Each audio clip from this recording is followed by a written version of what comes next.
Welcome to our summary of the Fed meeting, and this is going to be hopefully a fairly concise summary of what Jerome Powell said, and it'll give you an insight into what it'll mean for markets, I think, as well. And then we'll have some questions at the end, as we normally do. We'll be doing this again tomorrow, so I'll be covering the Bank of England tomorrow. So, these things come back to back. So it's often interesting to see the differences between the two. And obviously I'll be highlighting that because I have to dig into each one. But let's start with what happened today. So no surprises. As usual, the Fed did what markets expected they would do. And they kept the target range between 5.25% and 5.5%. And they're going to continue to reduce their security holding. So that means that quantitative tightening will continue.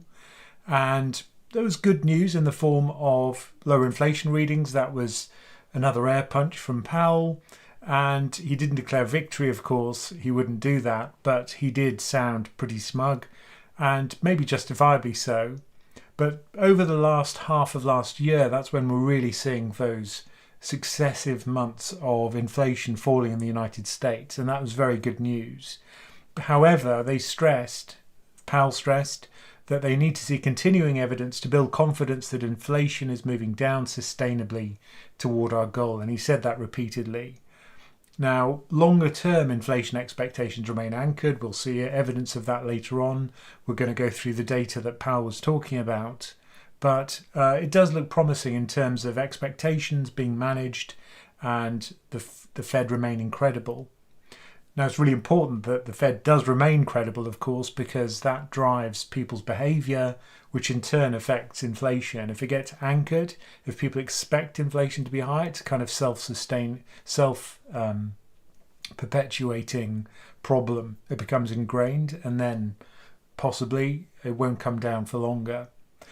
Labour market tightness is still there, so we're still seeing a pretty tight labour market. There's a lack of balance between supply of labour and demand for labour. Demand is outstripping supply, and of course that's inflationary. Now, the balance of risks, the Fed thinks, are now more even. So the risk of over tightening and not tightening enough are kind of balanced. And they did actually say, Powell did say, that he thinks this is the top of the cycle if markets evolve as expected. So it's simply a question of when the FOMC is going to cut now. But at the moment, doesn't look like they're going to be cutting anytime soon. So a March cut is actually looking quite unlikely. So there was a question about a soft landing, and I think it was Mike McKee from Bloomberg said, do you think this is a soft landing? And would you characterize this as a soft landing? And Jerome Powell said, no, I wouldn't. I wouldn't say we've achieved that, and I think we have a ways to go. So clearly, he still thinks that inflation's too high. He's right, of course, it's above their target. But he did say, certainly I'm encouraged, and we're encouraged by the progress, but we're not declaring victory at all. At this point, we think we have a ways to go. But there are signs of progress, and the median participant, so this is from the dot plots, the summary of economic projections that we got in December, which they didn't update this time around, the median participant wrote down 3 rate cuts for this year. So we've already crossed one meeting off. The question is whether it's going to be March, which is what markets were expecting. But Powell pretty much said March is probably too soon. So it's going to come later in the year, and it'll probably be towards the end of this year that we get the eventual cuts. So let's just go through some of the data now. That's the kind of summary of what he said, and we'll just go through what he said. So please do like and share if you do like it. I'm assuming you like it as you're watching it, but please do that, because it really helps us if you like our content. And all it takes is for you to click on that thumbs up button. Right, so I'm going to zip over to the right hand side of the screen, and somebody suggested we actually put the titles in a more sensible place. So that's what I've done tonight at last. So hopefully I won't have to keep moving my face around as I'm going through the slides. He said, moving the face around.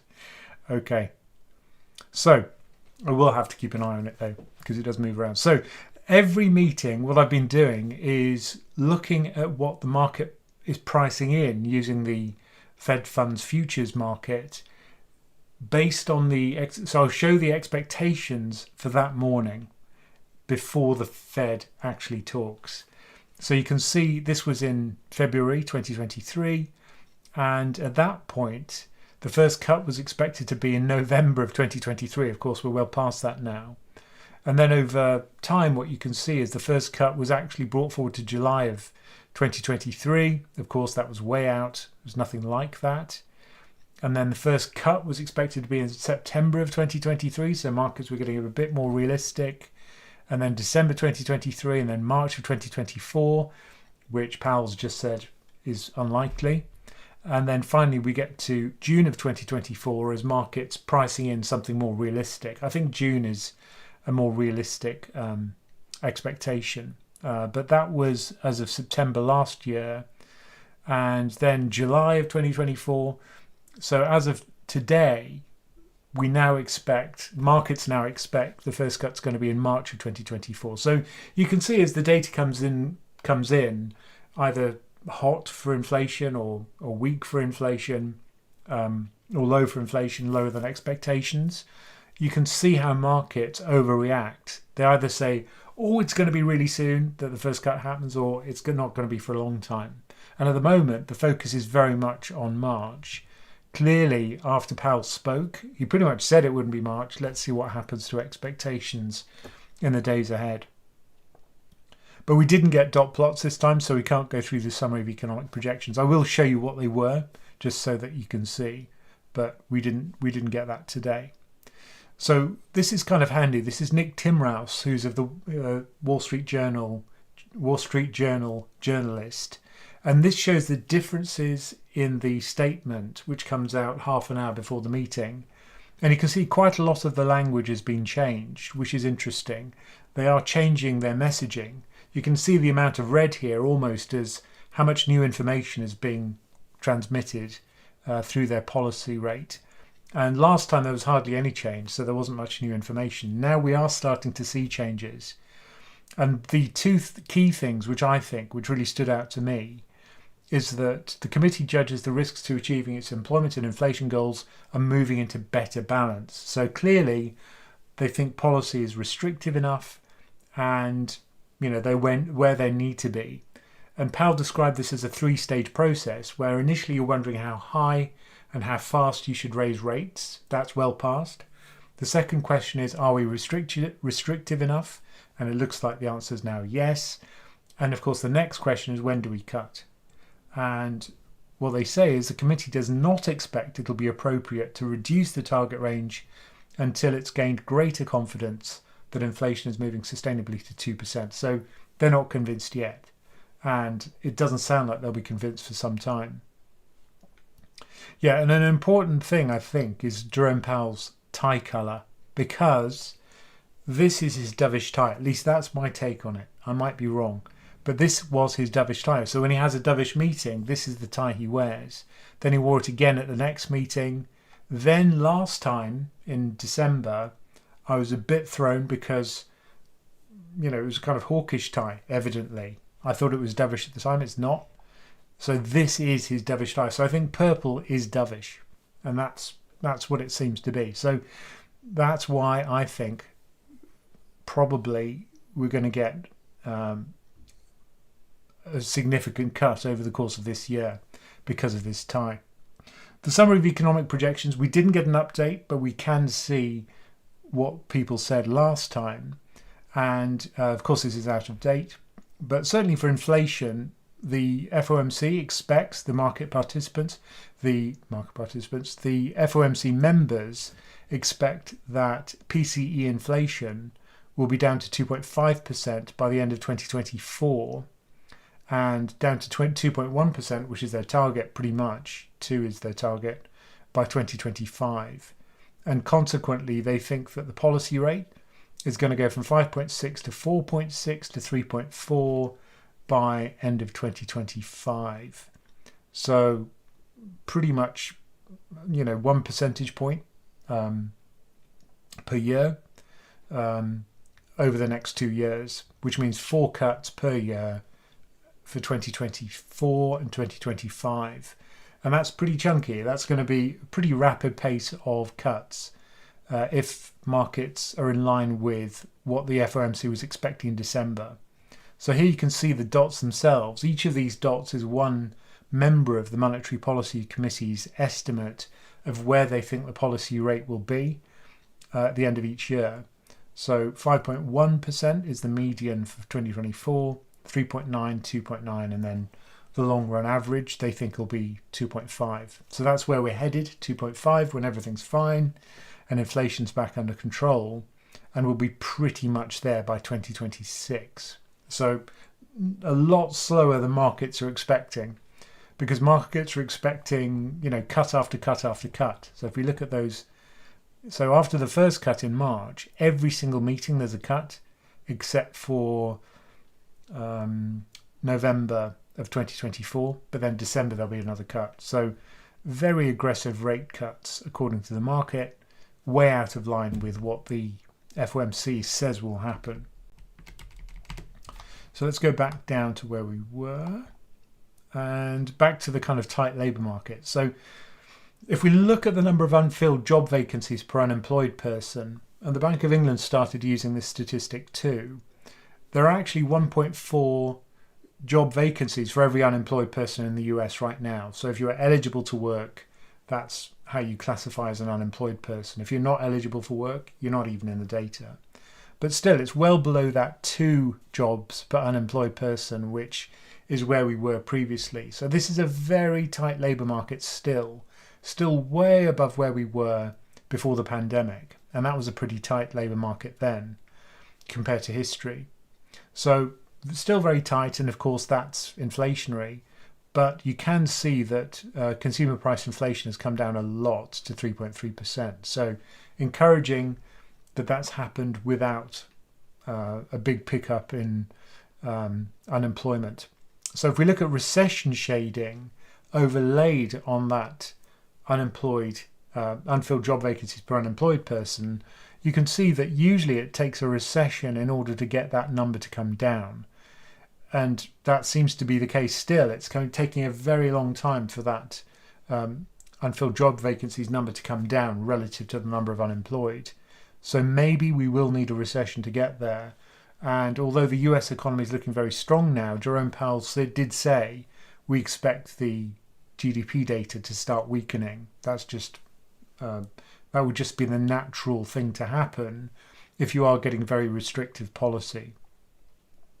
It hasn't happened yet, but that's what the Fed kind of expects right now.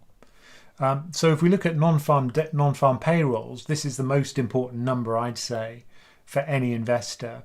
This is a measure of how many jobs the US economy is adding per month.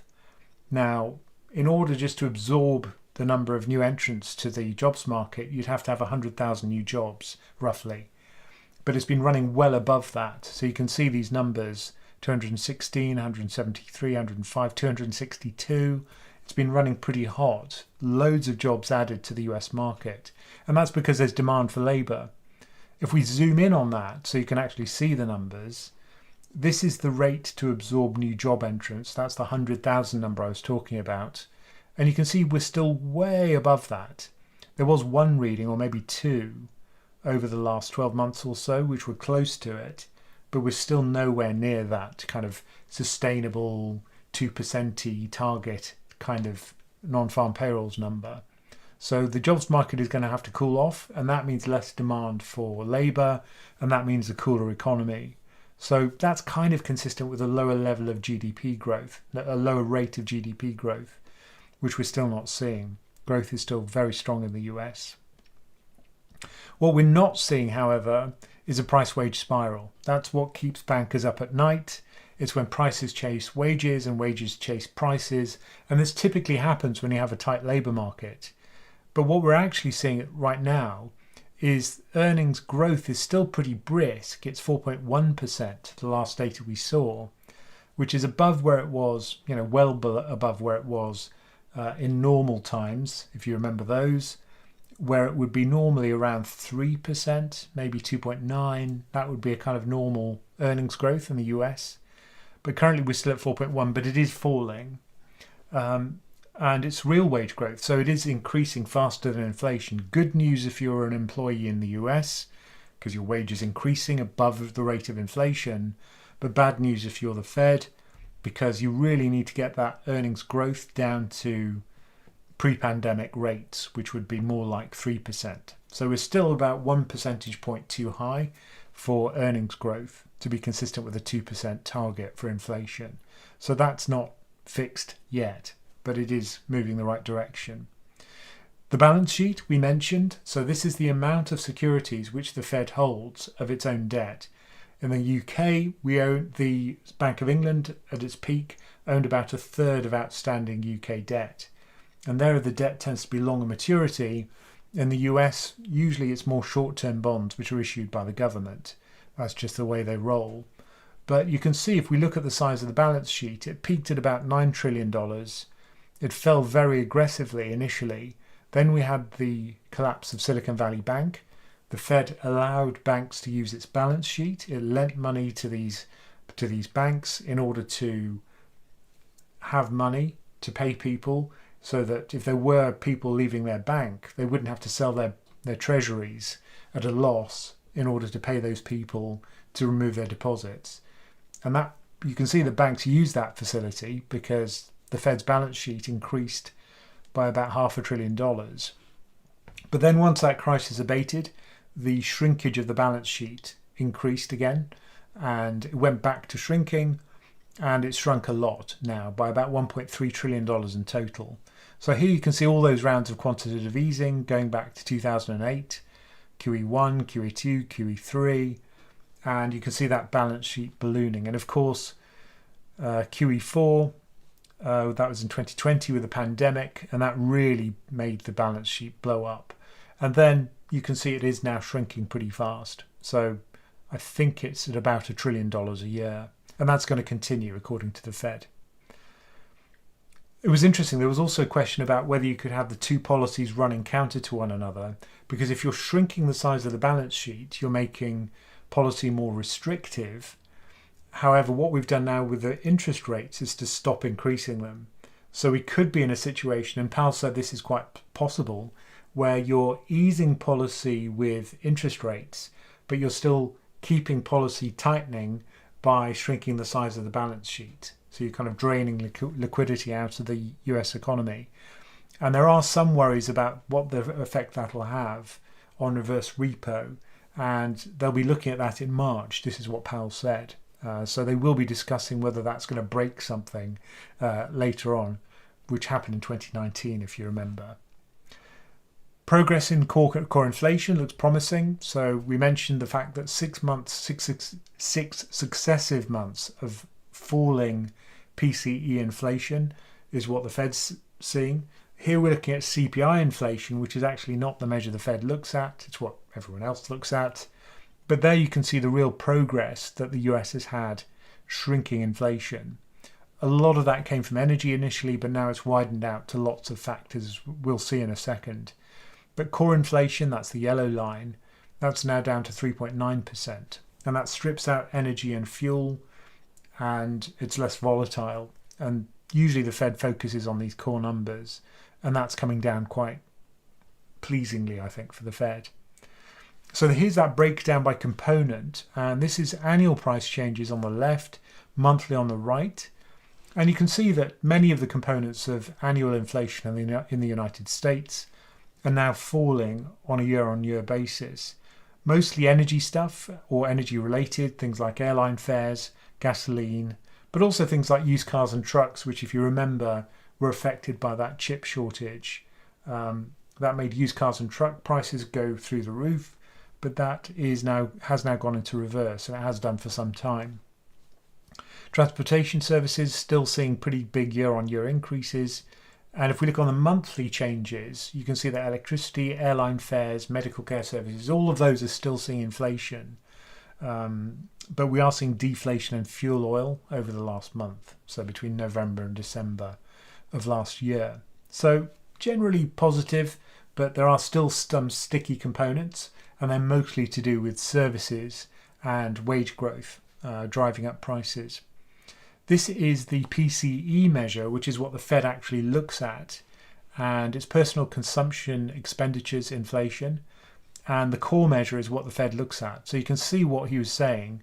1, 2, 3, 4, 5, 6. I'd say 7 months of very good data. Yeah, about 7.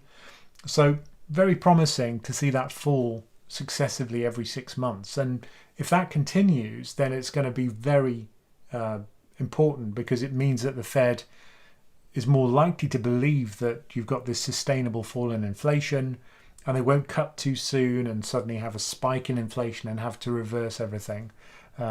So that will build the confidence of the Fed in order to be able to cut. And that does look very promising. If you compare that with Europe, inflation's much more sticky. If you break it down according to components, so services, goods, and durable goods and non-durable goods. So services would be things like lawyers, hairdressers, dentists. All of those are the kind of services you pay for. And there we're still seeing this sticky, obdurate inflation, which just does not go away. In the other two components, durable goods, so this would be things like your car, and then non-durable goods, which is the gasoline that you put into your car, those two components do seem to have come down a lot. So a lot of the heavy lifting's been done by non-services related prices, but services still sticky and inflation's still there. So this is the wage bit, which Powell has got to address and the FOMC's got to address. And we are seeing wage growth start to fall, but maybe not by enough. We were talking about anchoring expectations. This is the 5-year ahead, 5-year inflation rate. So what markets expect inflation will be over the next 5 years, 5 years ahead. Now, if this is close to the target, which I've marked with this dashed red line, that suggests that markets have anchored on the 2% policy rate. And it has started to come down. And there was a period when it kind of seemed to be rising, and that looked like the Fed was out of control. But now it is pretty credibly falling back down to 2%. So expectations, market expectations are that inflation will be controlled by the Fed, and that's good news for everybody, the credibility of the Fed in particular. Now, tighter conditions, obviously, that's what the Fed is trying to create, tighter credit conditions, for example. But if you actually look at a measure of the tightness of credit conditions and other conditions and other measures of financial conditions, you can see that if this goes into blue, that means that conditions are easing. Whereas if it's red, it shows tightening of conditions. What's pretty clear is overall, conditions are pretty easy now. We've seen markets, stock markets, tear upwards. You know, we had an incredible rally over the course of last year. Has been a bit wobbly in 2024 so far, but incredible last year. And credit spreads are very tight, so the cost of borrowing is very low. Lots of companies are now issuing again now that credit spreads are so tight. And we're also seeing that it's pretty easy for companies to get loans. There has been some tightening there, but overall, pretty easy conditions, which is not what the Fed is trying to signal. They want to see tighter conditions because they're trying to get inflation under control. So that's not good news from the Fed's point of view. So that's it. That's the kind of summary of where we are. And here we're going to answer some questions. I'm going to summon my cockapoo while you gather your wits and come up with some questions. And then we'll feed Teddy some of these disgusting buffalo treats, which really smell awful. Oh, yeah. How would I describe that? Kind of sour. Ted! Teddy!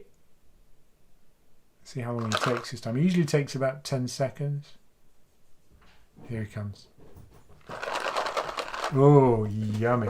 Yummy, yummy. So do like and share if you did like, because it helps us. And Teddy gets extra treats if you like and share. Don't you, Ted?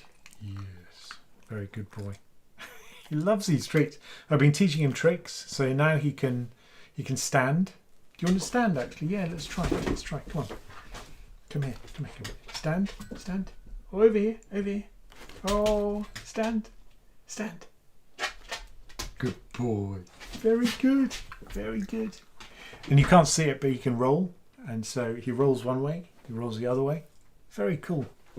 I'm not sure I could do that. Not at this point in my life. There we go. Let's just give him treats. This is very good. Yeah, so do ask a question. And if you do a super chat, obviously, we'll push you to the front of the queue. And obviously, it helps us financially if you do a super chat because, you know, we get some money. It doesn't have to be a lot of money. Just a super chat would be great.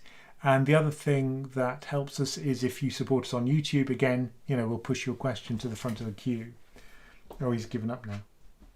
You think it's going to dry up? Well, I'm going to give you one more. Yeah? One more. You want one more? Yes, you do.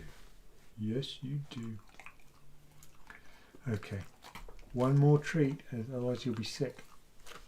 Is that good? Yes, it is. You're a very good boy. Thank you, Ted. All gone. All gone. No more left. Yeah, he's disappointed now. He can still see the box. Well, we'll put the lid on. And then you'll lose interest. You can hear Laura. Go on, you go and stay with Laura. She's got biltong. He loves the biltong. Yeah, he's off. Right. He's so venal, that dog. All about biltong and treats. Right. So Laura's got a document, and if you do a super chat or one of our supporters on YouTube asks a question, she writes it in the document. So I'll keep my eye on that, and we'll move to the questions. Let's see if I can actually read them.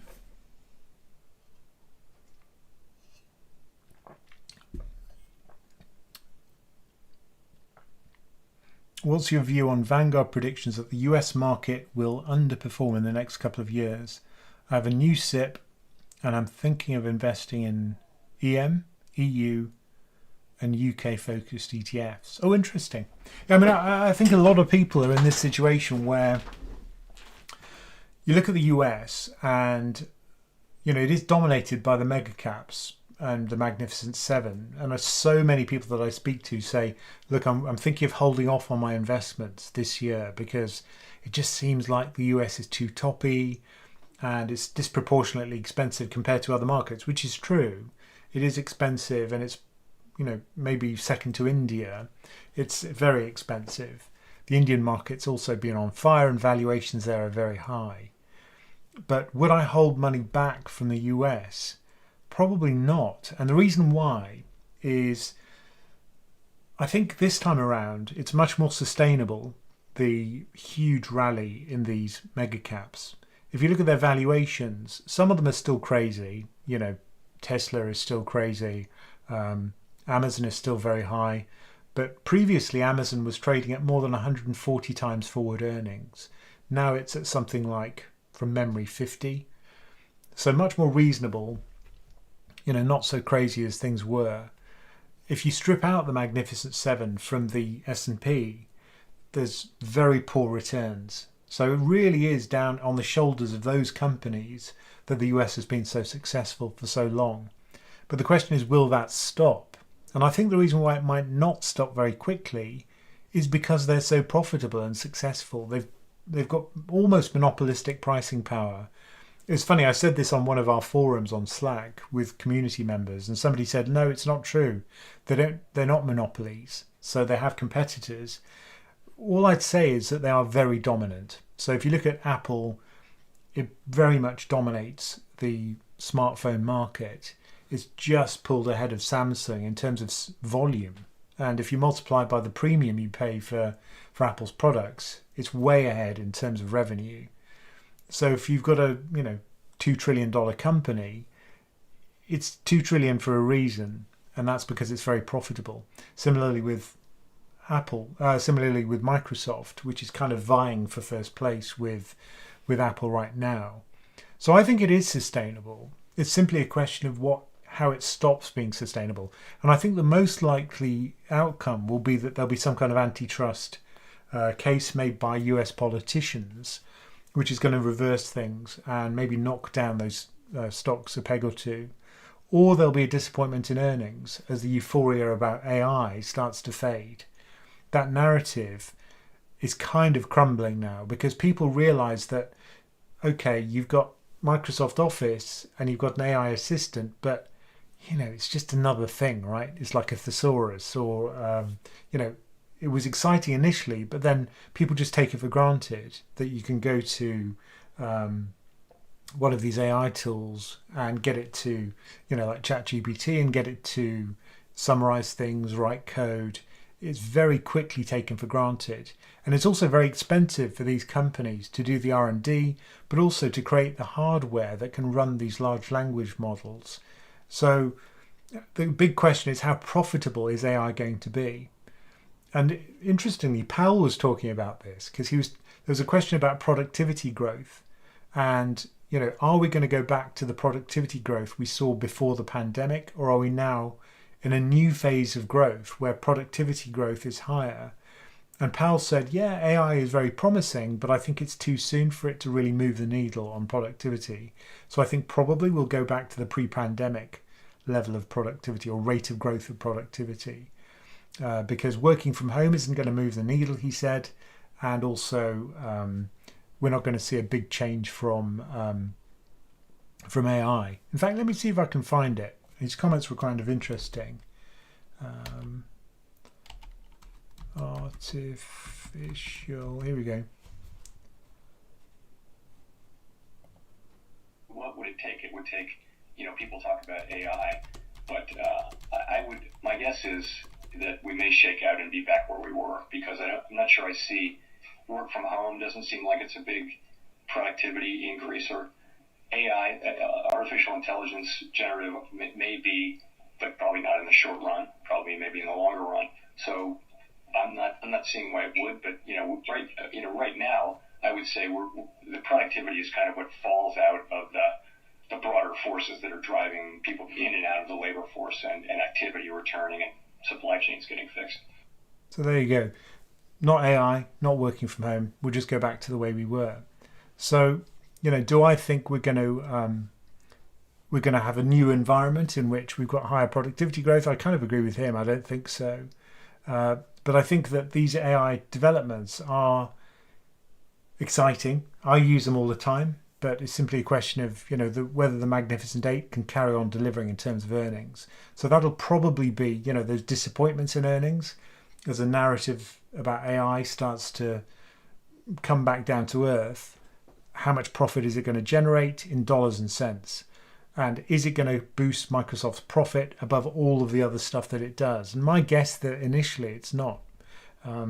You've really got to prove that that's going to happen. The company which has really benefited has been Nvidia. But of course, they've got competition as well now from chip makers like AMD, which are aggressively trying to move into their space and get some of that market for AI hardware. So, yeah. Please spell check labor. Okay. Labor. Okay. I spelt it the UK way. Sorry about that. But what I should do is I should spell it the US way for the Fed, and then the UK way for the Bank of England. See if we've got a super chat. We haven't got a super chat, so please do super chat. And please do like. That helps us. But coming back to your question, Mickey, I wouldn't avoid the US. I think it's probably going to be sustainable. It's kind of very high valuations, will continue for some time. So that's why I personally wouldn't dial back on the US. So over the next 10 years, however, I kind of agree with Vanguard, which is the US is overpriced. Usually that means it underperforms. And eventually it's going to be a less important market because that's just how things happen, right? Markets move, certain countries move to the fore. And the US certainly, since I think it was roughly 1940, has been 50% of global markets, global equity markets, on and off. Japan had a short stint in the 80s where it pushed the US off its pedestal, but then Japan collapsed again as its bubble popped in its stock market, and now it's back to 50-60% US. But that's been the way it's been for pretty much a century now. So I wouldn't bet on the US shrinking, is all I'd say. Right, let's go to one of your questions.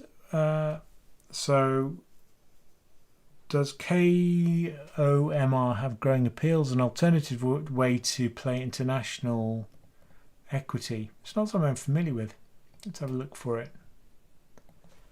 K0MR. Is that what you said? KOMR?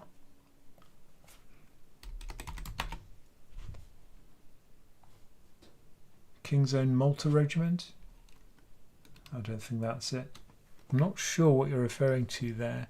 This is a comment from, just so you know, this is a comment from Wayfarer. K0MR. Not sure what you're talking about, but I guess if you do, I mean, what people usually do if they don't want the US is they'd go for EFI, EAFE, MSCI EFI. I'll just share that with you. Or one of its trackers. So EFI, so it's Europe, Australasia, and the Far East. So it's basically developed markets excluding the US. Let me share this with you. Here we go. So this is MSCI's website, and there we go. So the EFI index is developed Europe and Middle East and Pacific, and you can see the countries that make it up here. So Europe, Australia in the Pacific region, Hong Kong, Japan, New Zealand, and Singapore, and of course all the usual suspects in Europe. But if you wanted to tilt away from the US, you'd go for EFI, and these are the countries which make it up. So it's basically the big developed economies. And you can find a tracker for it on Just ETF. So if we go to the ETF screener on Just ETF, and I don't know if it's got MSCI EFI. Let's have a look. EAFE, no it doesn't. In America you can usually get trackers for it, but in Europe you don't seem to be able to. No. No, I don't see it. So I don't think you can get a tracker which tilts away from the US. So you'd have to do it the way you said, which is to just have regional ETFs which just exclude the US. So you'd have Europe, you'd have Japan, maybe Far East developed if you've got one of those funds, and emerging markets if you want to include them. So those are the components which you'd have, and just exclude the US, and just use the market cap weightings, which would kind of fill in the gaps, so and add up to 100. So back to your questions. Do we have any super chats? No, still. Please do super chat. Previously, I've had to say that Teddy wouldn't get any treats if I didn't have a super chat, but I haven't got the heart to do that, I'm afraid. So back to your questions. David Fletcher says markets are dumb, and Andy McNeish, one of our community, says but market predictions are dumber ? David Fletcher says wonder if he changes his tie in the bathroom before he comes out. It sometimes looks a bit hurried, doesn't it? I'm so glad I don't have to wear a tie. Good question. Excuse me.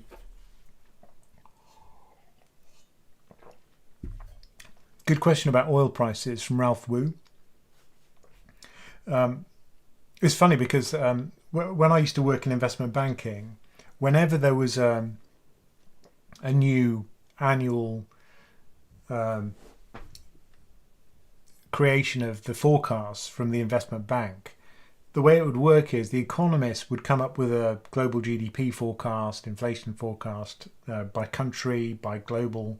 There would be global forecasts as well, and then there'd be regional forecasts, and then you could kind of fit in the equity forecast, the bond forecast, and every other forecast around that.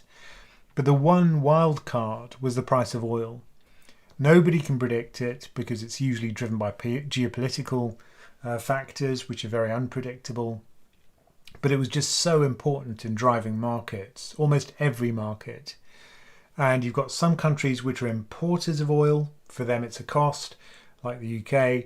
And you've got some countries that export it, like Saudi Arabia, where it's a benefit if the price increases. But overall, the US is kind of interesting because it's moved from a net importer to a net exporter almost.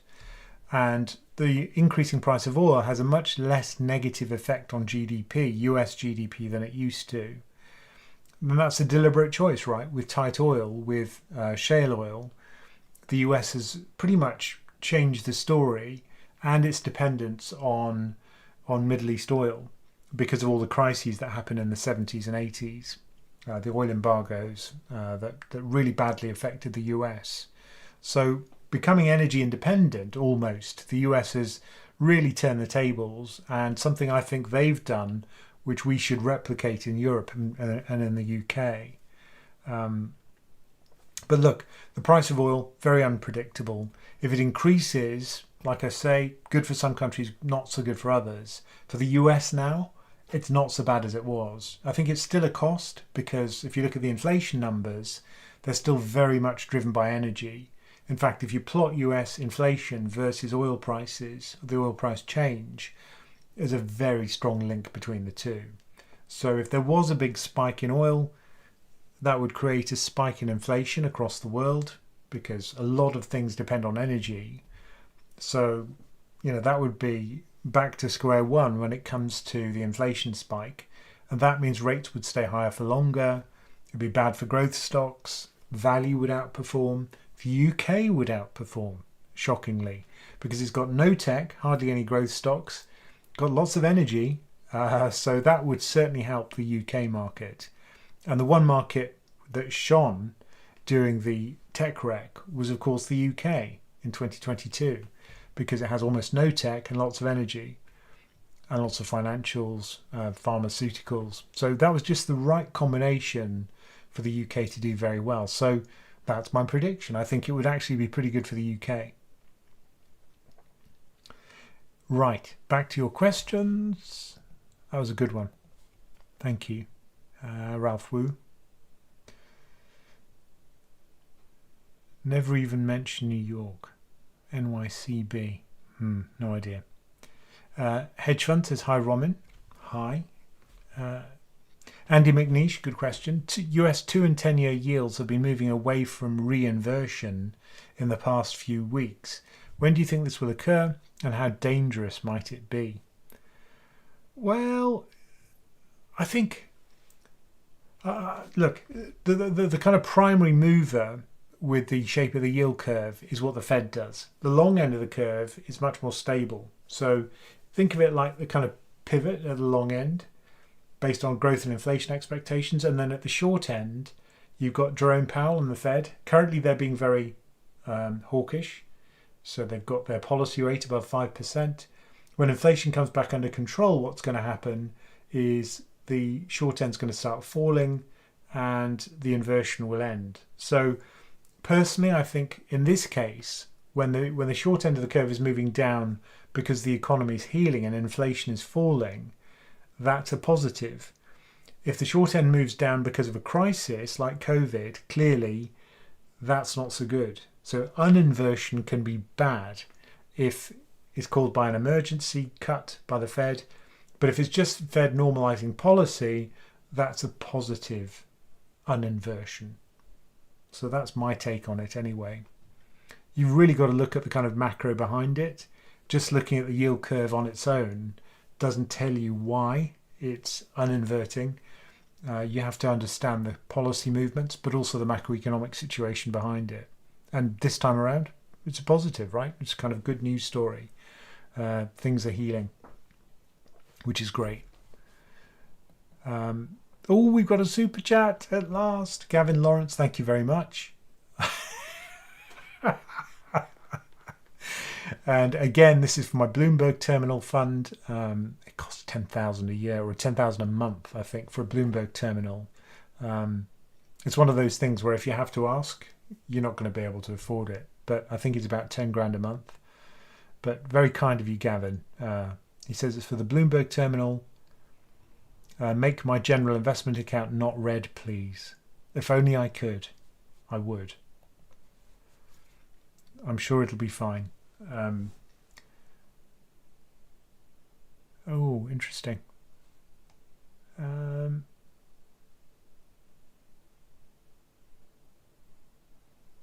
Amundi have a global ETF with a 0.05% fee, but I don't see many people talking about it. Why is that? I think I know the one you're talking about, and I think there's a swap fee hidden in it. Amundi Global ETF, Global Equity. Let's see if we can find it. The Amundi website is kind of notoriously tricky, and whenever I'm in a live stream, I always curse their their Global Equity Fund. Let's see if I can find it. Quality Income? No. Is it this one? I think it is.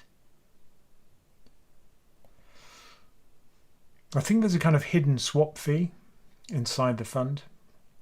Because it turns out if you have a derivative inside a fund, an ETF for example, you don't have to give the swap fee in the ongoing charges figure. And that kind of really changes the story. Oh dear. What am I going into? There's some kind of golfer on the screen. That's not what I wanted. Okay. I hate this website. Here we go. I think this is the one. No, it's not. Okay. So I'll share my screen so I'm not just kind of talking about stuff without not showing you. Products, strategies, equity. Is this going to be thematic stuff? I hope not. Products. Find an ETF. There we go. Equity. Geography. Global. That'll work. Okay, let's try that. What have we got? MSCI World. That'll do. 0.3.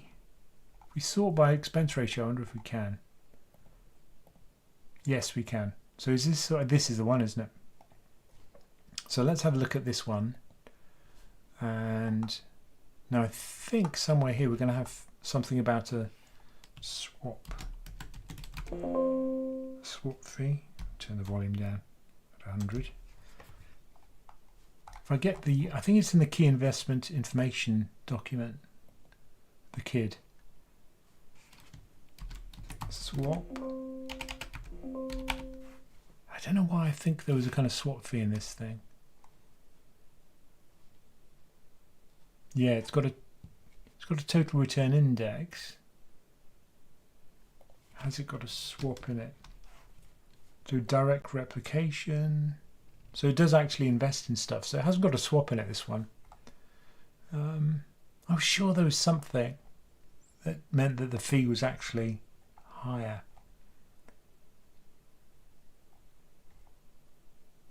Maybe not. Maybe it is 0.1. Maybe it is 0.05. It's got a lot of money under management, so almost $1 billion. So that may be why, because the fee is really that low.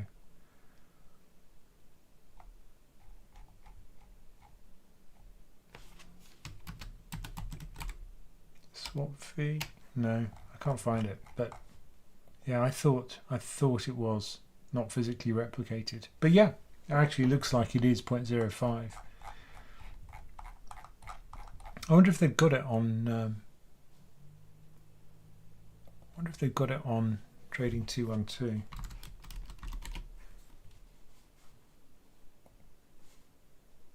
What was it? It was Amundi Prime Global.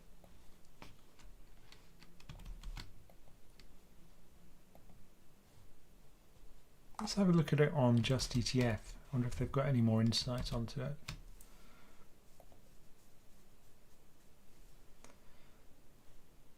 So full replication, so it hasn't got a swap inside it, so there wouldn't be a swap fee. Yeah, looks legit. 534 million, full replication, long only, unhedged of course, domiciled in Luxembourg. I wonder if it's it might, yeah, so if it's in Ireland, then yeah, that was it. So I remember now. Okay. It took a while. Sorry about that. But it turns out if you're domiciled in Ireland, the withholding tax is 15%. So that means that you pay a lot less tax for the dividends you receive on the fund. If you're domiciled in Luxembourg, you pay 30% withholding tax. Now for the US, they don't pay out a lot of dividends anyway. But if you work out 15% of the dividend yield for the US, overall, it actually bumps up the effective fee or the underperformance fee for not receiving that income in the form of dividends. So being domiciled in Ireland makes a lot of sense for withholding tax. So in the UK, we've got a choice. So you'd always go for the fund which is domiciled in Ireland, not the one domiciled in Luxembourg, because of that 15% difference in dividend which you'll get. So 15% of 1% is like 0.15% expense ratio. So you have to add that onto the 0.05, so you end up with something like 0.2. I think, just off the back of my head, this is just numbers I'm trying to work out on the fly in my head, but that's roughly what it is. Dividend yield of 1.5% in the US, and 100th of that is going to be a 0.15% fee effectively from getting less dividend. So all in, it'll be like 0.2% fee effectively when you look at the performance. But that's why. So ideally, you'd go for... No, there is an even more efficient way of doing it, which is to have a swap. So if you have a total return swap in the fund, then you don't pay any withholding tax at all. So that's even better. But people are scared of it because it's got a derivative, there's counterparty risk with the bank that's doing the total return swap. Some fund managers now have total return swaps with more than one bank, so you don't have too much counterparty risk, so they manage that risk. BlackRock does that, for example. But this is really an effective way of harvesting as much dividend as you can from a particular market. Okay, the US doesn't have much dividend, but this thing can make a difference. So this is why if I had the choice, I'd go for something which is synthetic because it's going to give you a higher dividend. And that makes a big difference over the long term, which is what we care about. Yeah, so that's why. Oh, here we go. This is a good one. Another super chat from LC, one of our regulars. Thank you, LC. He says, how will UK markets react to a new Labour government? Well, traditionally what happens is they kind of don't like it. So equity markets sell off, bond markets sell off because they think that there's going to be lots of fiscal largesse on the behalf of Labour. They're going to spend a lot, issue a lot of bonds, push down the price of the bonds and push up yields. That's typically the narrative. This time around, just look at what Labour have been saying. I wonder if they'll have the thing about what the Shadow Chancellor said today, Rachel Reeves. So it was interesting because Labour typically would, not try and they'd reimpose a banker's bonus. This time around, they've been very clear that they're going to be pro-business, pro-growth, and they're not going to reimpose the banker bonus cap, which was removed by Liz Truss as 200% of annual income. I think that was the cap. So they're going to keep it with no cap, which was pretty surprising. Plus, they're now saying they're going to, here we go. Let me get the story up here. So this is the FT, of course. So here's Rachel Reeves trying to unashamedly champion the city. So I think the narrative this time is Labour's saying, don't be scared of us. We're pro-business. We're not going to spend in a profligate manner. And so maybe the narrative will be different this time around. It's certainly reassuring to see these kind of comments. So she's saying the cap on bankers' bonuses were brought in the aftermath of the global financial crisis, and that was the right thing to do to rebuild the public finances, she told the BBC. But that has gone now, and we don't have any intention of bringing that back. So they're going to unashamedly champion the financial services sector, and that's very different to the narrative we had in the past from Labour, of course.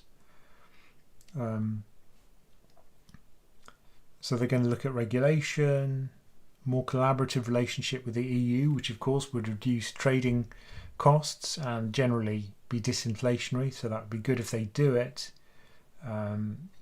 Empowering British Business Bank to invest more in growth capital. So very growth oriented. Let's hope it works. And free access to banking services. There's a worry about raising taxes. To raise funds for public services, because of course under the Conservative government we've had a lot of austerity, a lot of cuts in public services. Historically what happens is that Labour turns that around in their time in office, but maybe this time around they're not going to be able to afford it. And here we go. This is in banking. If you ever said, what did you get, a donut, they would not look pleased, because a donut is a zero. So that means you got zero bonus. So if you ever talk to someone and they're looking unhappy and you say, oh, how did it go in February? They'll say, I got a donut. But they have to be a close friend to admit it, usually. So donut, not good news in banking. But yeah. But overall, I think the story is going to be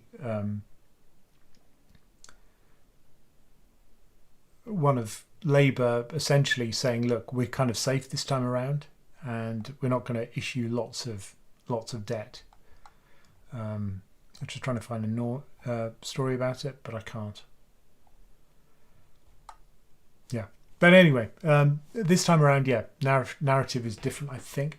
I'm certainly hoping that there's going to be a scare in the bond market, the gilt market, and that way I can buy some gilts with a higher yield, because the yield curve right now is just not looking great. It's looking quite low, the yields, except for the very short end of the curve, and I've got a money market fund that kind of covers that. So, yeah, I don't have... I'm kind of concerned that it's not going to happen, right? Because I want yields to get higher. Oh, no. Elsie is a woman. This is Laura's comment. Elsie is a woman in large caps, so she's angry, right? So I'm going to be in trouble with Laura. You said he, Laura tells me. Sorry about that, Elsie. Another super chat from Marco Gabato. Thank you. Given that the Magnificent Seven are very expensive and and a big chunk of the S&P 500, does it make sense to drip feed in an equal weight S&P 500 for the long term, part of a global equity portfolio? Effectively what you're doing there, Marco, is taking a huge tilt to small caps, because if you equally weight the S&P 500, what you're doing is underweighting the very large caps hugely and hugely overweighting the small caps. So usually the fee for those equal weighted funds is very large, because what they're having to do is churn these tiny stocks with big bid offer spreads and the kind of tail of the S&P 500, very small companies. Usually a smaller company with a small market cap has a big bid offer spread, so that costs more to trade in and out of for the fund manager. That's passed on to you in the form of a higher fee. So you'll definitely pay a higher fee for an equally weighted index compared to an S&P tracker, which nowadays you'd pay 0.05% for, or even less. So the fee will be expensive for the fund. And if small caps underperform, which let's face it, they have for a long time now, then it's going to be a problem for you. Now, personally, I've gone for US small caps because they were so reasonably priced relative to large caps. And that's starting to pay off. It's starting to do well, but it's taking a long time. Generally, small caps as well, if you have a value filter, I prefer to have, this is another way of doing it, Marco. Instead of an equal weighted index, why not just buy the S&P and then do an overweight on small caps with something like an S&P 600 tracker? That's what I did. The reason being, if you go for the Russell 2000, it doesn't have a quality filter. A lot of the companies in the Russell 2000, the small caps, are not profitable. They're loss-making companies. The S&P 600 is the US small cap index. So it goes 500, 400 is mid cap, and then 600 is small cap. And there's a 1500 composite, which is all of them. But if you go for the S&P 600, the small caps, it has a profitability filter. So the 600 small caps in that have a quality filter, which I like, particularly if interest rates are increasing. You really don't want a company that's essentially a zombie. So, keep the zombies out of your portfolio, have the quality filter for small caps. And I think, the low valuation is probably going to pan out as a good play. So I like the tilt. I don't like the way you've executed it with an equal weighted index. So S&P 500, or you could even go for the 400. So 500, 400 and 600, you could whack up the weights on the 400 and the 600 relative to the 500, or maybe miss out the 500 altogether. Just go for the mid caps and small caps. We did a podcast recently, actually, that was very interesting. Let me see if I can bring it up, because that's kind of relevant. Many happy returns, and the guy was called Value Stock Geek. Here we go. So we interviewed a chap who's anonymous. He doesn't want to reveal his identity, so it was kind of weird because we couldn't see him on the podcast while we were recording it. Let me share this with you. But he's called Value Stock Geek. So it wasn't this week, it was the week before the podcast. And he was really interesting. And he has something called a weird portfolio, where it doesn't have any large caps in it at all. It's all small caps, US and elsewhere. But definitely worth a listen, and really interesting portfolio, really interesting guy. We loved interviewing him. We did have to clean up his audio with an AI tool, because Michael, my podcast co-host, he gets really upset if the quality isn't good. It's like a kind of affront to him. But he really did a great job, Michael did, of cleaning up the audio, and it's turned out really well, I think. But if you want to hear about small caps and their place in a portfolio, but also things like commodities and real estate, he talked about all of that and the weird portfolio. So do have a listen to that. And that was the 24th January episode. This week we did free investment tools, which was also kind of interesting.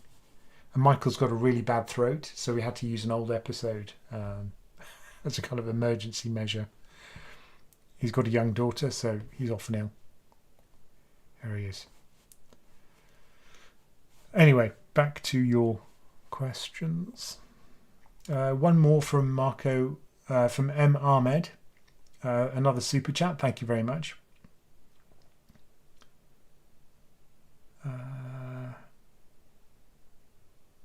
Not small, medium and large. There was a comment from Marco Gabato, which is not small, medium and large.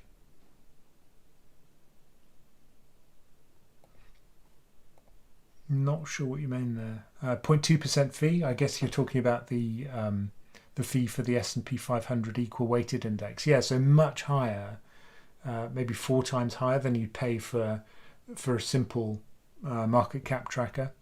So not only would the combination of small caps, small and medium caps be cheaper, but it would also have that quality filter. So I think it's certainly something to think about, Marco, in terms of implementation. of your strategy, which is a tilt to small caps. But M. Ahmed says, is there a way to check historic returns of just holding the top 10 companies of the S&P 500 and just rebalance if some companies leave and others are added? So this would be like the S&P 10. So Magnificent 7, basically. I have seen something like that. I think there was... there's Legal & General 100. S&P 100. Is that the one?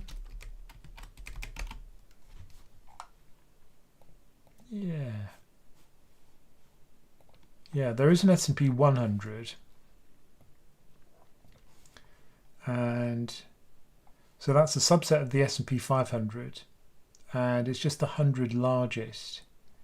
So let's have a look at the weights. This will be crazy. Oh yes, let's see what the concentration is for this puppy.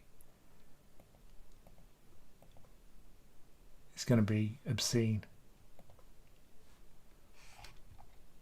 What are the weights? What are the weights? Top 10 holdings. That's what I want. Oh, here we go. Oh, it doesn't have them. Does it have the weights? No. Oh, I wanted to see the weights of the top 10. S&P 100. Where can we find that? S&P 100 tracker. So a good way to find the constituents of an index is to look at a tracker. Here we go, ETF DB. It's got to be one. Here we go, OEF. And holdings. Here we go. So Microsoft, 11%. Apple, 10%.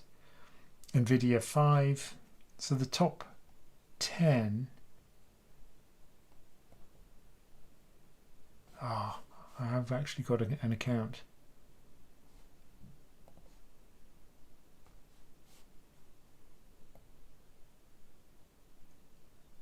There we go. Holdings. Let's just quickly work out that top 10 holdings by weight. I know I have a subscription. Okay. Just going to downhold it. No, I can't download it. Okay. Sorry. I was just trying to see how concentrated it was. I was going to add up this top 10. Just to see how much is in the top 10. But you can see that it's so dominated by these mega caps. So all I'd say is, that's very risky. Because generally what happens is if you have got one of these concentrated portfolios, eventually a large proportion of them come a cropper. So it's going to be very volatile, I suspect. But what we can do is look at the S&P 100 performance. We have a graph of S&P 100. So what was it? OEF. I suspect what we'll see is that it's very volatile. Here we go. Share. So that's the... obviously recently that's done incredibly well. But what you also want to look at is what happens when things go wrong.